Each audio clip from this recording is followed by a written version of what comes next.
জয়গুরু।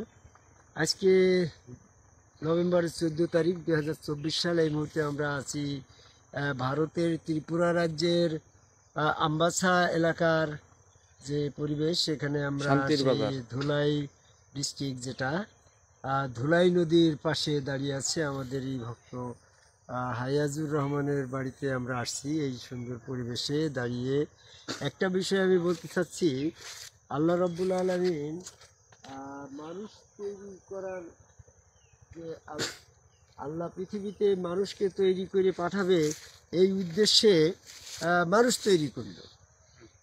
তো মানুষকে আল্লাহ পাক আশরাফুল মখলুকাত হিসাবে, সর্বশ্রেষ্ঠ জীব হিসাবে তৈরি করল।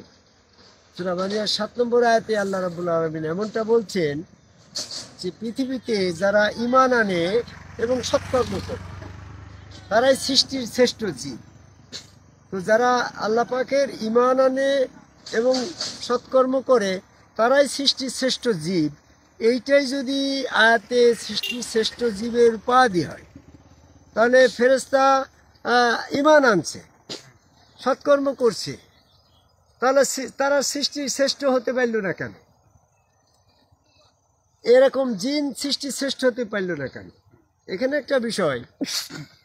আর একটা বিষয় হচ্ছে যে মানুষকে আল্লাহ সৃষ্টির শ্রেষ্ঠ জীব হিসাবে, মানুষ যখন আল্লাহ ঈমান আনবে এবং সৎকর্ম করবে, মানুষ আল্লাহ সৃষ্টির জীব হিসাবে প্রকাশ পাবে।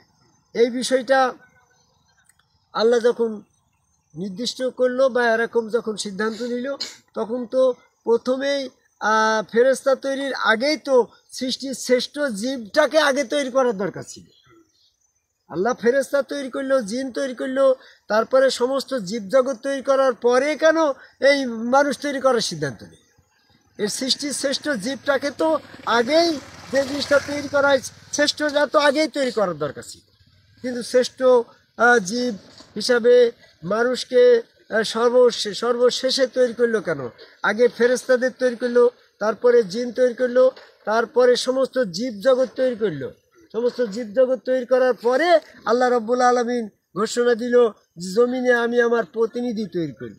সূরা বাকারার 30 নম্বর আয়াত। এতেই তো প্রমাণ হয় যে সমস্ত জীব সৃষ্টি করার পরে তার প্রতিনিধি তৈরি করার সিদ্ধান্ত নিল আল্লাহ। এই জায়গাটার রহস্যভেদ কি? আমি অল্প পরিসরে অনেক ভিডিও এই ব্যাপারে দিয়েছি, তারপরেও অল্প পরিসরে যতটুকু বলার প্রয়োজন ততটুকু আমি বলতেছি। আল্লাহ রাব্বুল আলামিন সমস্ত সৃষ্টি জগৎ তৈরি করে বলল, আলাস্তু বিরাব্বিকুম, আমি কি তোমাদের রব নহি? কালো বলা ইয়া রাব্বি, হা আপনি আমাদের রব। সূরা আরাফের 172 নম্বর আয়াত। তারপরে বলল, তোমরা আমার পবিত্রতা মহিমা বর্ণনা করো। আসমান জমিনে যা কিছু আছে সকলে আল্লাহ পাকের পবিত্রতা মহিমা বর্ণনা করলে সূরা হাদীদের 1 নম্বর আয়াত। তোমরা আমার কাছে আত্মসমর্পণ করো। আসমান জমিনে যা কিছু আছে সকলে আল্লাহর কাছে আত্মসমর্পণ করলো, সূরা ইমরানের 83 নম্বর আয়াত। তোমরা যদি আমার কাছে আত্মসমর্পণ করো তাহলে সেজদা করো। তাহলে আসমান জমিনে যা কিছু আছে সকলেই আল্লাহর কাছে আল্লাহকেই সেজদা করলো, সূরা রাদের 15 নম্বর। ইভেন আমরা যেটা জানি যে সবাই তো আল্লাহকে প্রভু বলে, ইবলিস হয়তো বলে না, ইবলিসও আল্লাহকে প্রভু বলে, সূরা হিজরের 36 নম্বর আয়াত। এমনকি বলে যে লান্নতি দেওয়ার আগে আল্লাহকে প্রভু বলতো, কিন্তু লান্নতি ঘোষণার পরে তাকে প্রভু বলে অস্বীকার করছে। সূরা হিজরের 36 নম্বর আয়াতে লান্নতি ঘোষণার পরেও ইবলিস আল্লাহকেই প্রভু বলছে, হে প্রভু আমাকে অবকাশ দিন। তাহলে আমরা যেটা বুঝলাম যে আল্লাহর সমস্ত সৃষ্টি, এমনকি মানব পরবর্তী বংশধর সবই আল্লাহকে প্রভু বলে মানছে। এই জায়গায় দোজক এবং বেহেশতকে নির্দিষ্ট করতে গেলে সমস্ত মানুষই বেহেশত চলে যাচ্ছে, সমস্ত জীবই বেহেশত চলে যাচ্ছে, দোজক খালি থাকছে। আবার যদি পাপ পুণ্যের মাধ্যমে দোজক বেহেশত নির্দিষ্ট করা হয়, তাহলে পৃথিবীর সমস্ত মানুষই পাপে গণ্য হয়ে যাচ্ছে, পাপের পাল্লা ভারী হয়ে যাচ্ছে, সূরা নূরের 14 নম্বর আয়াত। সেক্ষেত্রে দেখা গেল সমস্ত মানুষ পাপের দিকে গণ্য হয়ে যাচ্ছে, দোজকে চলে যাচ্ছে, বেহেশত খালি থাকছে। আল্লাহ তখন এটা চিন্তা করলো যে আমি যদি সমস্ত মানুষকে ক্ষমা করে দিই তাহলে সবাই আমার বেহেশতে চলে যায়। আর যদি কাউকে ক্ষমা করি আর কাউকে না করি তাহলে তো ন্যায় বিচার থাকে না।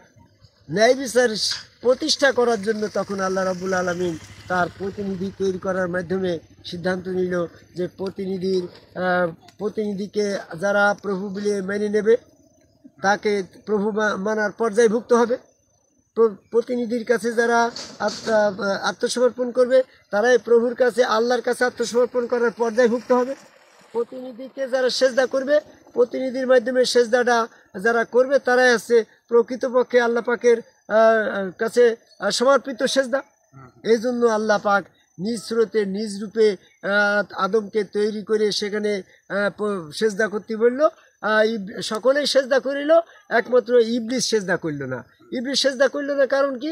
আল্লাহকে সেজদা করতে তার আপত্তি নাই, কিন্তু আদমের মধ্যে আদমের স্রোতের ভিতরে আল্লাহর যে স্রোত দিয়ে আল্লাহ মানুষ তৈরি করলো সেই স্রোতের সেজদা করতেও তার আপত্তি নাই। আপত্তি হচ্ছে সেই স্রোতটা যখন আমানত স্বরূপ আদমকে দিয়ে দিল, সেই আদম তার ভিতরে অবস্থান করছে, সেই জন্য তার প্রতিনিধিত্ব মানতে সে রাজি নাই।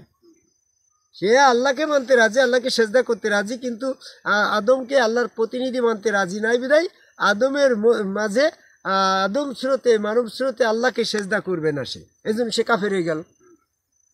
এখন যদি এখানে ফেরেশতাদের নাম উল্লেখ না করতো তাহলে কিন্তু ফেরেশতারাও এই সেজদার থেকে বিরত থাকতো।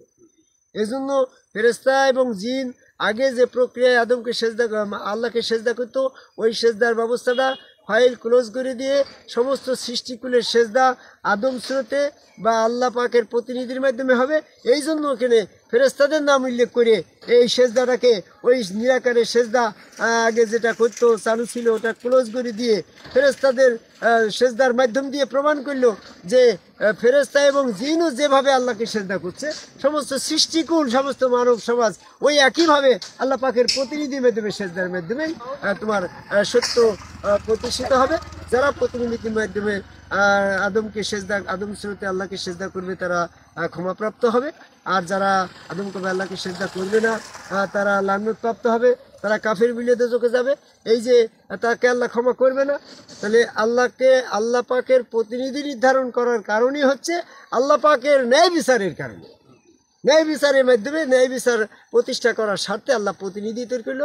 প্রতিনিধির মাধ্যমে যারা আল্লাহকে সেজদা করবে সেই সেজদার তারাই আত্মসমর্পণকারী মোমেন মুত্তাকি মুসলমান হবে, আর তাদেরকে আল্লাহ ক্ষমা করবে। আর যারা প্রতিনিধির কাছে আত্মসমর্পণ করে না, নিরাকার আল্লাহকে সেজদা করে, ওটা ইবলিসের অনুসারী কাফের বলে গণ্য হবে, তাদেরকে ক্ষমা করবে না। তাদের ইবলিসের অনুসারী ছিল প্রমাণ করে তাদেরকে দোজখে দিয়ে দেবে। এই জন্য আমি আজকে সংক্ষিপ্ত পরিসরে পৃথিবীর সকল মানুষকে আদম কবাই সেজদাকারী একজন সমগ্র রসুলের কাছে বায়াত গ্রহণ করে সেখানে আত্মসমর্পণ করে সেই স্রোতে আল্লাহকে প্রভু বলে বিশ্বাস করে সেই রূপ আল্লাহর, সেই স্রোত আল্লাহর, সেখানে আল্লাহ প্রভু আমাদের, সেই ওই রূপে প্রভু বিশ্বাস করার মানসিকতা নিয়ে আদম সেজদায় উদ্বুদ্ধ হয়ে আদম সেজদা করার আহ্বান করে ভারতের ত্রিপুরা রাজ্যের আমবাসা এলাকায় ধুলাই ডিস্ট্রিক্টের ধুলাই নদীর পাশে দাঁড়িয়ে পৃথিবীর সকল মানুষকে ন্যায় বিচার প্রতিষ্ঠার স্বার্থে আল্লাহ পাকের প্রতিনিধির কাছে সমর্পিত হওয়ার, আদম সেজদার মাধ্যমে সমর্পিত হওয়ার আহ্বান করে আমার কথা শেষ করি। জয় গুরু।